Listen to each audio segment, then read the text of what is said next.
महानदी रे निश्चित भाव में विगत दिन में उपरमुंडे वर्षा हवा जो अधिक पानी पशिची से अनुसार आम गतकाली खोली आउ 4टा गेट खोली टोटाल 24टा गेट रे वर्तमान माने बन्या जल निष्कासन होउची। दिन 9टा बेले रिजर्वर लेवल थिला 626.35 फीट। आपण जानते सर्वोच्च जलधारण क्षमता होची 630 फीट। आउ सेतेले 3,85,000 क्यूसेक जलभंडार भितर को प्रवेश करथला एवं 4,24,000 क्यूसेक 24टा गेट देकरी पावर हाउस देकरी केनाल गुड़ा देकरी निष्कासन होतला। तो वर्तमान आम ताकू जेहेतु आमर कमीगलानी इनफ्लो आमर तेणुकरी आउ 4टा गेट बंद करने निष्पत्ति होती। खूब शीघ्र सेटा बंद मध्य हो जिवो। आउ ता फल रे आमर तलकू जो 24टा गेट खोला थिला ता द्वारा तले आमर विभिन्न स्थान रे जलस्तर बढ़ी महानदीर तलमुंडरे जमती आप देखिए मुंडली रे 3,57,000 क्यूसेक 9टा बेले प्रवाहित होउची। बरमुल रे 4 लाख खैरमाल रे 5,41,000 क्यूसेक जल वर्तमान 9टा बेले प्रवाहित होउतला। तेबे यही जो 24टा गेट खोला हला हीराकुदर ता फल रे जो बन्या जलटा आसीबो सेटा मुंडली रे आसंता काली संध्या 6टा बेलू प्रवेश करिवो। पाखापाखि 5,50,000 क्यूसेक जल प्रवाहित होबो मुंडली रे आसंता काली 6टा बेलू। एटार पूर्वानुमान अच्छी। तेबे आपन कहि रखे जेहेतु तेल रे वर्षा नहीं आउ अन्य जगार कौन सी विशेष वर्षा नहीं हीराकुद तलमुंडरे मध्य एवं हीराकुदर आउ 4टा गेट बंद कराई। आगामी समय अधिक गेट बंद कर सेटा आम एनालिसिस करिक बंद करूँ सेटा आउ बढ़ू ना जल अधिक जी पशुला सेटा धीरे धीरे कमी आरंभ होलानी। तेणुकरी ये 5.5 लाख जोटा मुंडली रे प्रवेश करिवो सेटा पाखापाखि सर्वोच्च रहिबो सबुठु अधिक रहिबो।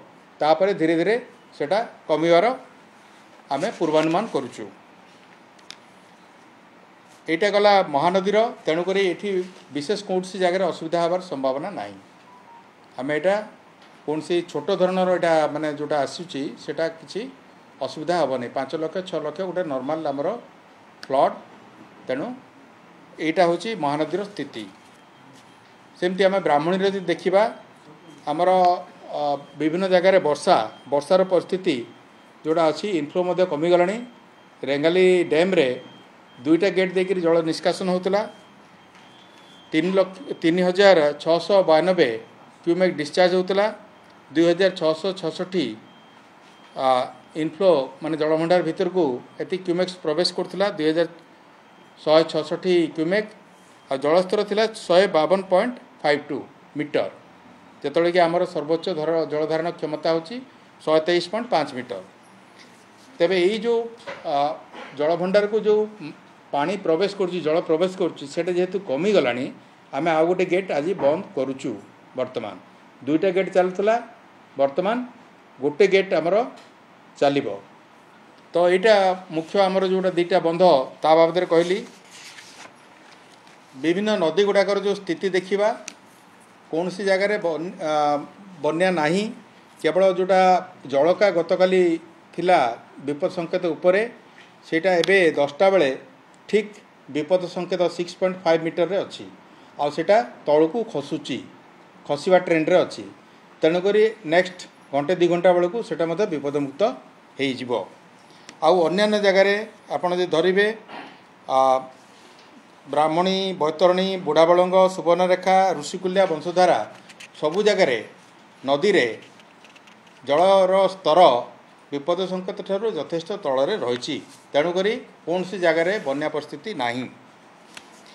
आमे जदि जलभंडार स्थिति देखिबा आमर मेजर जो रिजर्वर अच्छी 8टा से भितरू 3टारे 50% तले माने आमर जलभंडार संचित होईची आउ 50% रु 75% भितर 2टा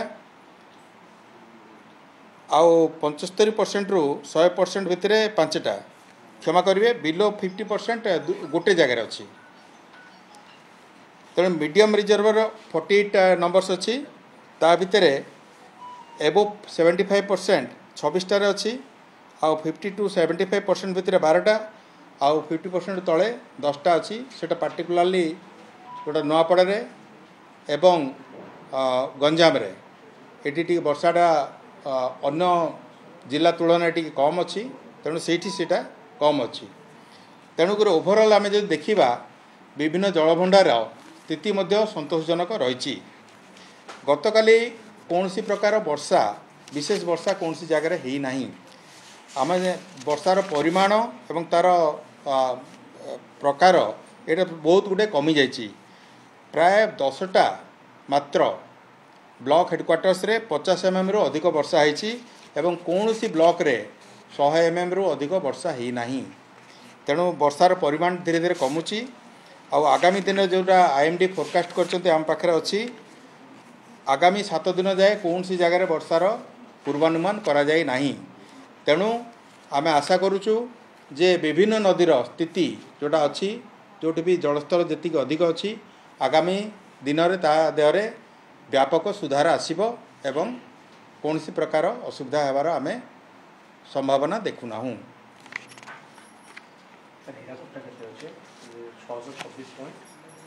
धन्यवाद। हाँ मु कहली 5,50,000 क्यूसेक